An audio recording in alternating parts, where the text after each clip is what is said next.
नमस्कार दोस्तों, जय श्री राम। एक बार पुनः आपका स्वागत है आपके अपने चैनल वास्टो विजय पे। आज हम बात करेंगे आगामी 19 जून से आने वाले गुप्त नवरात्रे की।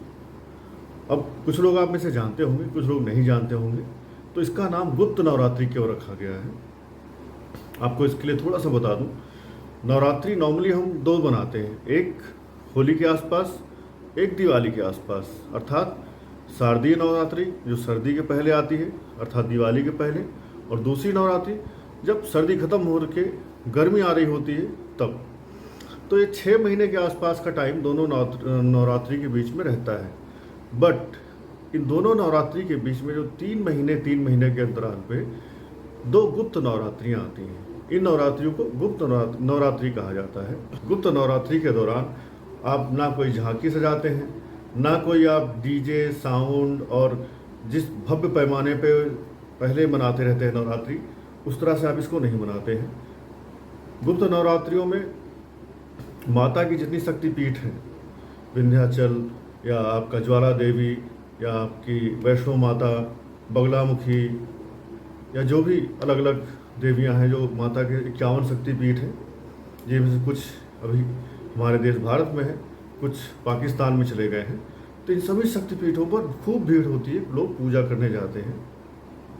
पर गुप्त नवरात्रि जो होती है, ये इस दौरान जो हम पूजा करते हैं वो गुप्त रहती है। इस पूजा का हम ढिढोरा नहीं पीटते हैं। बाकी नवरात्रि में जैसे हम डीजे पे डांस करते हैं, चौकी सजाते हैं, झांकी लगाते हैं, या माता की चौकी बैठाने के साथ साथ कई बार हम बड़े बड़े सिंगर्स को बुलाते हैं, वो भी पूरी रात जागरण करते हैं, या अपने घर में या अपने सोसाइटी में जागरण करते हैं, करवाते हैं। तो ऐसा गुप्त नवरात्रि में नहीं होता। यहाँ पर जो भी साधक माता की कृपा पाने के लिए पूजा या व्रत या पाठ करता है, वो अपनी पूजा को यथासंभव गुप्त रखता है।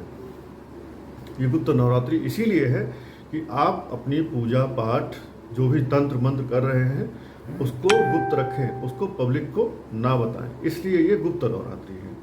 अब इस गुप्त नवरात्रि में आपको क्या क्या करने की छूट है, क्या करने की छूट नहीं है। गुप्त नवरात्रि में आप कलश स्थापित करें ना करें कोई बात नहीं। कलश में जो लोग जौ बोते हैं बोएं ना बोएं कोई बात नहीं। यहाँ पर इन चीज़ों की आपको छूट है, आप करें या ना करें चलेगा। इन चीज़ों के लिए बिल्कुल छूट नहीं है। यदि आप गुप्त नवरात्रि में माता की साधना करते हैं और माता से आप यथासंभव अच्छा कुछ पाना चाहते हैं, तो आपको इन 9 दिनों में ब्रह्मचर्य का पालन करना है। इन 9 दिनों में आपको चमड़े का कोई सामान पहनने से बचना चाहिए, अगर आप बच सकते हैं तो। इन 9 दिनों में आपको लहसुन प्याज इनसे भी अपने आप को परहेज करना चाहिए, बचाना चाहिए। नॉनवेज खाने वाले हैं, आपके घर में कोई भी नॉनवेज खाता है, तो इन 9 दिनों में नॉनवेज ना खाएं, अर्थात ब्रह्मचर्य का पालन करें और सात्विकता अपने जीवन में, अपने घर परिवार में लेकर के चलें। तो ऐसा अगर आप करते हैं तो माता राज राजेश्वरी आदिशक्ति जगत माता जगत जननी आपके जीवन में इन 9 दिनों में जो भी आप चाहते हैं, जिस चीज़ के लिए आप प्रयासरत हैं, और इन 9 दिनों में अगर आप माता की सिद्धियां कर लेते हैं, माता की तपस्या पूजा पाठ कर लेते हैं, तो राज राजेश्वरी माता आदिशक्ति निश्चय ही आपको वो वरदान दे करके जाएंगी। और जाएंगी क्यों? माता की कृपा आप पर हमेशा बनी रहेगी, अनवरत, ऐसा कहना चाहिए। तो ये जो नवरात्रि गुप्त वाली आ रही है 19 जून से 27 जून तक, इसमें मुख्य रूप से माता की 10 महाविद्याएं हैं, उनकी पूजा की जाती है। वो 10 महाविद्याएं, उनके अलग अलग नाम हैं, उनके अलग अलग मंत्र हैं, और उनके पूजाओं के, उनके पाठ के अलग अलग फल हैं। तो आप किस देवी की पूजा करना चाहते हैं, किस फल को पाना चाहते हैं, फल के आधार पर आप देवी की किसी भी एक महाविद्या का चुनाव कर सकते हैं, और उन महाविद्या की पूजा पाठ करके इन 9 दिनों में आप कृपा के पात्र बन सकते हैं। तो हम 10 महाविद्याओं पर बात करेंगे क्रमशः, उनके मंत्र कितने पढ़ने हैं, उन मंत्रों को पढ़ने से हमें क्या क्या लाभ हो सकते हैं।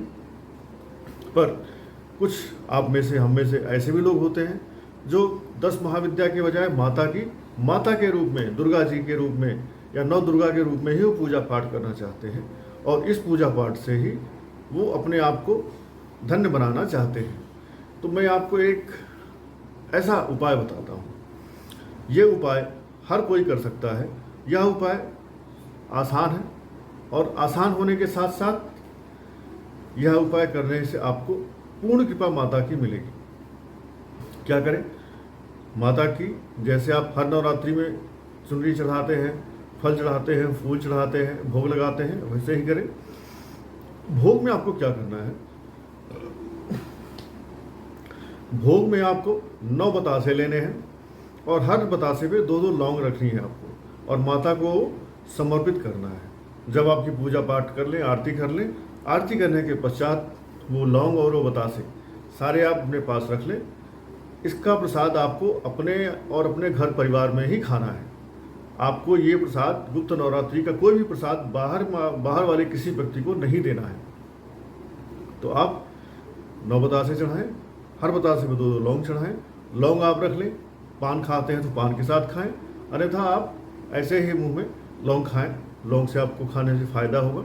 और बतासे आप चाहें तो ऐसे ही खा लें पानी के साथ, चाहे आप बतासे चाय में डाल के खा लें, जैसा आपकी इच्छा हो। तो ये उपाय आप करें।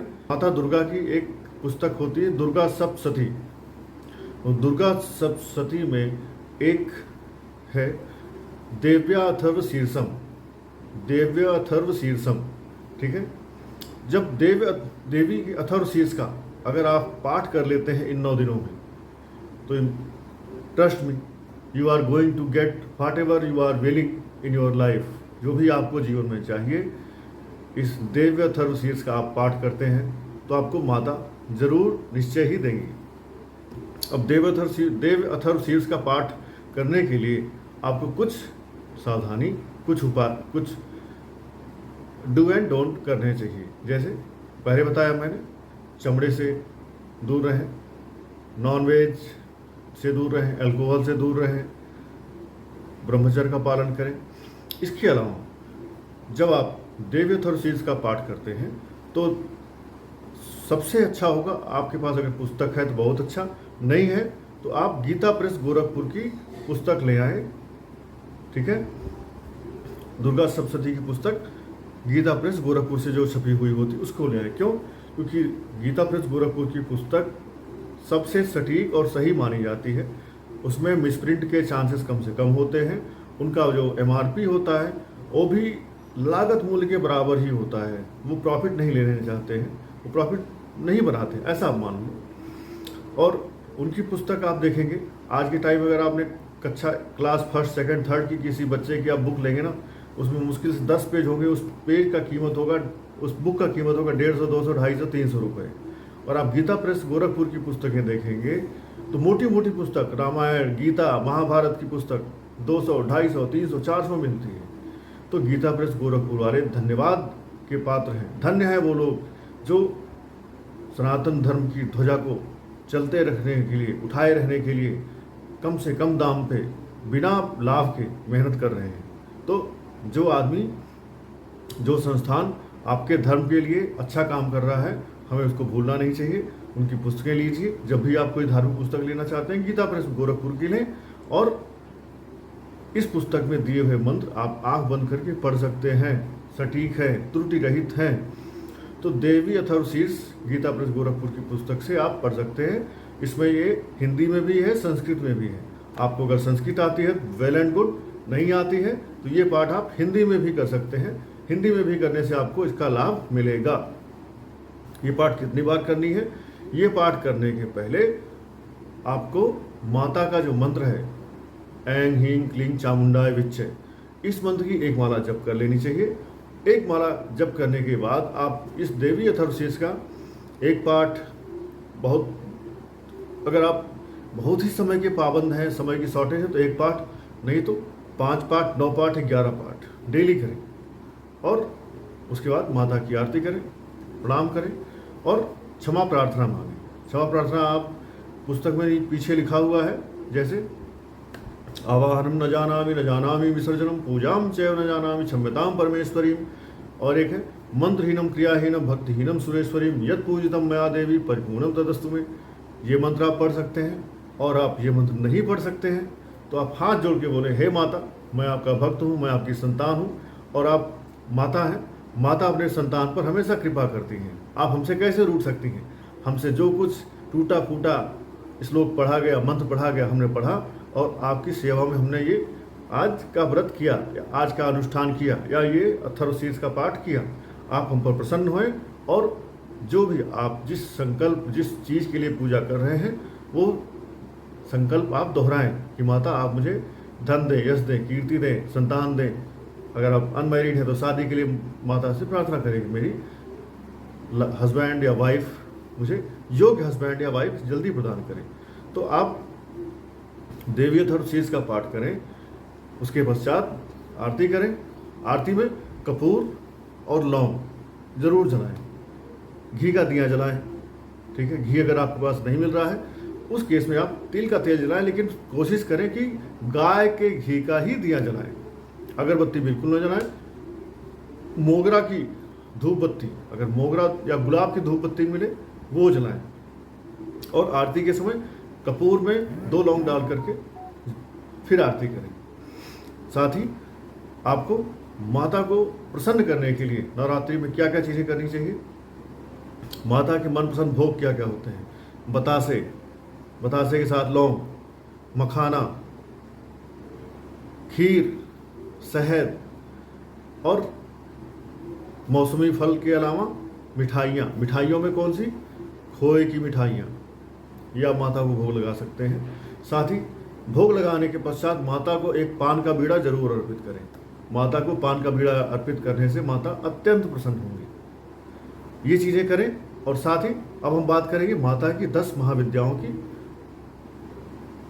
उनसे होने वाले लाभ और उनके जपने वाले मंत्रों की, जिनकी अगर इंसान साधना कर लेता है तो मुहमांगी मुराद उनकी पूरी होगी, उनका भाग भी बदलेगा। मुराद चाहे जो भी हो, बस साधना आपको करना है। यदि आप इनकी साधना कर ले जाते हैं तो आपकी मुराद माता पूरी करेंगी। बेसिकली इन 10 महाविद्याओं में इनको 2 कुल में बांटा गया है। एक कुल है काली कुल और जो दूसरा कुल है उसको जाना जाता है श्री कुल के नाम से। अर्थात काली माता का जो कुल है एक उस नाम से जाना जाता है काली कुल, और दूसरा जो है श्री कुल, श्री अर्थात माता लक्ष्मी। इसमें जो काली कुल है इसमें जो देवियाँ आती हैं उनमें महाकाली, तारा माता, छिन्नमस्ता, भुवनेश्वरी ये आती हैं। जबकि श्री कुल की देवियों में अगर देखेंगे तो महात्रिपुर सुंदरी आती हैं, त्रिपुर भैरवी आती हैं, धूमावती आती हैं, बगलामुखी, मातंगी और कमला माता आती हैं। तो श्री कुल की जो देवियाँ हैं इनमें धूमावती को छोड़ करके सभी अत्यंत सुंदर स्वरूप और सुंदरता के साथ साथ जो आराधना भक्त इनकी करते हैं वो कैसी भी अपनी मनोकामना हो उस मनोकामना को पा सकते हैं। अब अगर इसमें सबसे सर्वप्रथम देखा जाए तो माता श्री महाकाली की जो साधना करते हैं, 10 महाविद्याओं में माता महाकाली जो हैं सर्वप्रथम आती हैं। और इनकी अगर इंसान साधना कर ले जाए तो पूरी ब्रह्मांड में ऐसा कुछ नहीं है जो उस इंसान को ना प्राप्त हो सके। मुख्य रूप से अगर इनकी इंसान पूजा करता है तो बीमारी से बचने के लिए, शत्रुओं का नाश करने के लिए, कोई भूत प्रेत दुष्ट आत्मा या कोई बुरा ग्रह इंसान का परेशान कर रहा हो, मारक ग्रह चल रहा हो, या किसी का कोई राजा मंत्री, अर्थात आज के समय में राजा मंत्री तो नहीं, आज के समय में सांसद और विधायक हैं, तो उनको कोई राज्य प्राप्त करना हो, मंत्री पद पाना हो, उसके लिए भी माता काली की आराधना और पूजा कर सकते हैं। माता काली को प्रसन्न करने के लिए इनके मंत्र को हकीक की माला पर 9, 11 या 21 बार जप करना चाहिए। 9 माला, 11 माला या 21 माला जप करना चाहिए। जो माता श्री महाकाली का जो मंत्र है ओम क्रीम क्रीम दक्षिणे कालिके क्रीम क्रीम क्रीम स्वाहा। इस मंत्र का 9, 11 अथवा 21 माला जप करते हैं तो आपकी महाकाली की विद्या की साधना होगी। तो इससे क्या होगा, महाकाली आप पर प्रसन्न होंगी। और जो मैंने फल बताए, इन फलों में से जो भी आप चाह रहे हैं वो फल आपको मिलेगा। दूसरी महाविद्या की बात करें तो उनका नाम है तारा। 10 महाविद्याओं में तारा को सेकंड नंबर पर रखा जाता है। द्वितीय इनको तारिणी भी कहते हैं। अर्थात यदि इन माता की इन महाविद्या की किसी पर कृपा हो जाए तो इंसान भव सागर से पार हो जाता है, इसलिए इनको तारिणी भी कहा जाता है। इनकी आराधना से इंसान का जो माइंड है वो जो इंसान की IQ है वो बढ़ती है, इंसान का इंटेलिजेंस कोसेंट बढ़ता है, इंसान को वाक सिद्धि भी प्राप्त हो सकती है इनकी साधना से, अर्थात आप जो बोलेंगे वो सच हो जाएगा। तारा जो माता है महाविद्या, इनका जप हमें लाल मूंगा या स्फटिक की माला से करना चाहिए और इनकी प्रसन्नता के लिए हमें इनका जो मंत्र है उसकी 11 माला जप करनी चाहिए। इनका मंत्र बहुत ही सिंपल है, ओम ह्रीम स्त्रीम हुम फट, ओम ह्रीम स्त्रीम हुम फट, ये मंत्र है तारा रानी का। तीसरी महाविद्या है ये है त्रिपुर सुंदरी, अथवा इनको श्री विद्या भी कहते हैं। तो श्री विद्या या त्रिपुर सुंदरी नाम से जो प्रख्यात है तीसरी महाविद्या, इनकी साधना के करने के बाद इंसान को पूर्णता प्राप्त हो जाती है, अर्थात कंप्लीट हो जाता है इंसान। इनका साधक स्वयं ही भगवान भोलेनाथ के जैसा हो जाता है, ऐसा शास्त्रों में कहा गया है। और वो अपने इशारे से ही, केवल उसे इशारा करना है, इशारे मात्र से वो जो चाहे कर सकता है। इनकी पूजा पाठ से, उपासना से भौतिक सुख जो है इंसान के वो तो मिलते ही मिलते हैं, साथ में इंसान को जो मोक्ष अर्थात अध्यात्म का परम सुख है मोक्ष, वो भी प्राप्त हो जाता है। इन्हें प्रसन्न करने के लिए इंसान को रुद्राक्ष की माला से इनका 10 माला जप करना चाहिए। जो मंत्र है ओम एम ह्रीम श्रीम त्रिपुर सुंदरीये नमः। इस मंत्र का आपको 10 माला जप करना चाहिए यदि आप त्रिपुर सुंदरी नामक महाविद्या का पूजा करना चाहते हैं इस गुप्त नवरात्रि में। तब चौथी महाविद्या है भुवनेश्वरी महाविद्या। माँ भुवनेश्वरी चाहे तो क्षण भर में, सेकंड्स में, पलक झपकने और उठने के बीच में ही इंसान की कोई भी इच्छा को पूरा कर सकती हैं। लेकिन अगर एक बार रूठ जाए तो इन्हें अत्यंत कठिन होता है मनाना। It's hard to make her again happy. अतः इनके जो भक्त हैं वो कभी भी किसी सज्जन पुरुष को, किसी स्त्री को, किसी बच्चे को नहीं सताना चाहिए, जिससे कि माता नाराज़ ना हो जाए। क्योंकि माता नाराज़ हो गई तो आपको जो माता ने दिया है वो वापस भी ले सकती हैं। इनको प्रसन्न करने के लिए स्फटिक की माला से इनके मंत्र की 11 अथवा 21 माला इंसान को जप करना चाहिए। इनका मंत्र है ओम एम ह्रीम श्रीम नमः। पांचवी जो महाविद्या है उनका नाम है छिन्नमस्ता माता। छिन्नमस्ता आप देखेंगे तो इनका मस्तक कटा हुआ है, अपने मस्तक को इन्होंने हाथों में लिया हुआ है, इनके शरीर से ब्लड की धाराएं निकल रही होती हैं, तो ये छिन्नमस्ता महाविद्या कही जाती हैं। सर्वाधिक उग्र, सबसे उग्र अर्थात सबसे गुस्सैल इनको माना जाता है। इनकी साधना जो है इंसान करने से, इनकी साधना आराधना करने से बहुत जल्दी फल देती हैं। और जब भी ये माता किसी पर प्रसन्न हो जाती हैं तो इंसान को जब दर्शन देती हैं तो इंसान अक्सर इनको देख करके डर जाता है। क्यों? क्योंकि ये देखने में बहुत ही भयावह है, गर्दन कटा हुआ, ब्लड निकलता हुआ। तो जब भी अगर आप पे माता की कृपा होगी तो माता आपको दिखाई पड़ेगी तो डरिए मत। भगवान श्री हरि भोलेनाथ या माता का नाम लेते रहिए, या माता का नाम छिन्नमस्ता का नाम लेते रहिए। माता आपको दिखेंगी, आशीर्वाद दे के जाएंगी, डराएंगी नहीं। इनकी पूजा पाठ करने से, इनको सिद्ध करने से इंसान के शत्रु हार जाते हैं। शत्रुओं को आप समन कर सकते हैं, उनका दमन कर सकते हैं। आपके कैरियर में, रोजगार में कोई समस्या आ रही है उसको आप समाप्त कर सकते हैं। आपकी नौकरी में प्रमोशन है, कोई कोर्ट में केस चल रहा है और अपनी कुंडलिनी जागरण के लिए आप परेशान हैं या प्रयासरत हैं, तो इनकी साधना से आपको ये सारे फल मिल सकते हैं। और कोशिश करें कि किसी अनुभवी गुरु के दिशा निर्देश में ही आप इनकी पूजा पाठ को आरंभ करें और जप करें। अगर असावधानी से आप ये पूजा पाठ करते हैं तो माता, क्योंकि ये कर्मकांड 2 धारी तलवार है, ये फल भी दे सकता है और आपको असफल भी कर सकता है।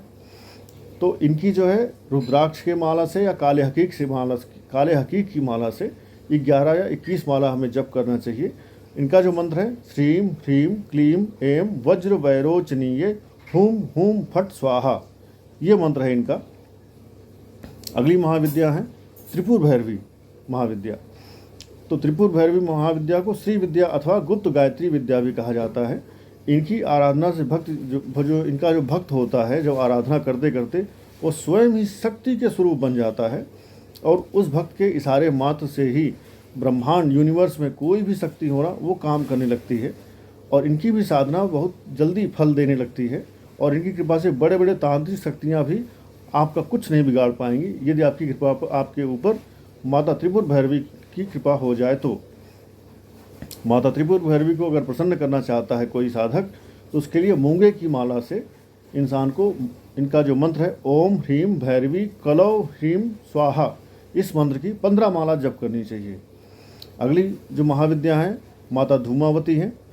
धूमावती ही एक ऐसी महाविद्या है जो किसी मंदिर अथवा घर में नहीं की जाती, बल्कि इनकी जो साधना है किसी शमशान घाट में बैठकर की जाती है। इनका जो स्वरूप है वो काफ़ी रौद्र है। इनको अलक्ष्मी भी कहा जाता है। जीवन में आने वाले किसी भी संकट अथवा जादू टोना भूत प्रेत या कोई निगेटिव पावर आपको परेशान कर रही है तो इन सबको ये पलक झपकते ही खत्म कर देती हैं। और माता धूमावती को प्रसन्न करने के लिए मोती की माला या काले हकीक की माला से इनका जो मंत्र है उसकी 9 माला जप करनी चाहिए। मंत्र है ओम धूम धूम धूमावती देव्य स्वाहा। और अगली जो है 8वीं महादेवी, उनका नाम है बगलामुखी महाविद्या। बगलामुखी महाविद्या वो महाविद्या हैं जिनसे बढ़कर, अर्थात अगर मैं बात करूं तो वाक सिद्धि के लिए इनसे बढ़कर कोई विद्या ही नहीं है। इनकी आराधना से आपका बड़ा से बड़ा दुश्मन हो वो जड़ सहित नष्ट हो जाता है। इन्हें ब्रह्मास्त्र भी कहा जाता है। और बड़े बड़े नेता मंत्री अधिकारी आप कई बार न्यूज़ में देखते होंगे कि बगलामुखी की साधना करने के लिए वो किसी तांत्रिक के यहाँ गए हुए होते हैं और अपनी साधना करवा रहे होते हैं, अपनी कुर्सी को बनाने के लिए और अपनी कुर्सी को बचाने के लिए। कई बार कोर्ट कचहरी में, न्यायालय में आपका कोई शत्रु आपको परेशान कर रहा है, उसका नाश, उसको हराने के लिए भी आप माता बगलामुखी की पूजा पाठ करवाते हैं। और इनके वरदान से, माता का वरदान अगर आपको मिल जाए तो जो आप कहेंगे फिर वो चीज़ें समझ लीजिए ब्रह्मा जी की लकीर हो गई, ब्रह्मलीक हो गई। तो इसको माता बगलामुखी को प्रसन्न करने के लिए इंसान को चाहिए हल्दी की माला से इनका 16 या 21 बार मंत्र का जप करना चाहिए। मंत्र है ओम ह्लीम बगलामुखी देव्य ह्लीम ओम नमः। इस मंत्र का हमें जप करना चाहिए। 9वीं महाविद्या है माता मातंगी। गृहस्थ जीवन को, अगर किसी के गृहस्थ जीवन में कोई समस्या आ रही है तो उसको दूर करने के लिए माता मातंगी की सेवा में हमें इंसान को जाना चाहिए। इनकी साधना स्पेशली जो मैरिड लाइफ या हस्बैंड वाइफ की लाइफ है, ठीक है, या कोई बेटा बेटी लड़का लड़की किसी की शादी नहीं हो रही है या किसी को संतान नहीं प्राप्त हो रहा है, पारिवारिक सुख नहीं मिल पा रहा है, उसके लिए माता मातंगी की आपको पूजा आराधना करनी चाहिए, जिससे ये संकट दूर हो जाते हैं और आसानी से इंसान की शादी, संतान, पारिवारिक सुख मिलता है। इनका जो मंत्र है उसकी 12 माला हमें जप करनी चाहिए। मंत्र है ओम ह्रीम ऐं भगवती मतंगेश्वरी श्रीम स्वाहा। 10वीं और आखिरी महाविद्या है कमला महाविद्या। ये सभी 10 महाविद्याओं में जो सबसे सौम्य, सबसे सॉफ्ट हार्टेड हैं वो माता कमला है। दिवाली पर इन्हीं की आराधना पूजा की जाती है, अर्थात ये महालक्ष्मी का ही एक तरह का रूप है। और महालक्ष्मी का आवाहन करने के लिए माँ कमला की पूजा करनी चाहिए इंसान को। कमला सहस्त्र नामावली भी आती है, आप इनके 1000 नाम भी पढ़ सकते हैं। और अगर माता कमला किसी पर प्रसन्न हो जाए तो इंसान का जो कारोबार है, नौकरी है, बिजनेस है, वो पूरी दुनिया में फैल जाता है। दुनिया के समस्त सुख सौभाग्य, रिद्धि सिद्धि, अखंड धन का भंडार इंसान को प्राप्त होता है। तो माता कमला की महाविद्या की उपासना करने हमें कैसे करनी चाहिए? कमलगट्टे की माला से 10 अथवा 21 बार मंत्र का जप करना चाहिए। और माता कमला का जो मंत्र है वो है ओम हसौः जगत प्रसूत्यै स्वाहा। इस मंत्र की हमें 10 अथवा 21 माला जप करनी चाहिए। तो आपने जाना 10 महाविद्याओं का मंत्र और किस चीज़ को प्राप्त करने के लिए आप किस मंत्र का जप करेंगे। तो अपनी आवश्यकता अनुसार सावधानीपूर्वक आप किसी भी महाविद्या का चयन करें और उनकी पूजा पाठ करके उनका वरदान, उनका अभय वरदान, उनकी प्रसन्नता को प्राप्त करें और उनका आशीर्वाद आपके ऊपर सदैव बना रहे। आशा करता हूँ इस गुप्त नवरात्रि को आप अपने और अपने घर परिवार वालों के लिए सफल बनाएं। धन्यवाद। तो ये था गुप्त नवरात्रि से संबंधित आपका आज का वीडियो और इसका आप पालन करें। जो भी आपकी आवश्यकता हो, जो भी आपके पास समय हो, सामर्थ्य हो, उसके अनुसार आप इसमें से चुन सकते हैं और चुन करके माता की सेवा में 19 तारीख से लग जाएं और माता निश्चय ही आपके भंडारे भर देगी। धन्यवाद। जय श्री राम, जय माता दी।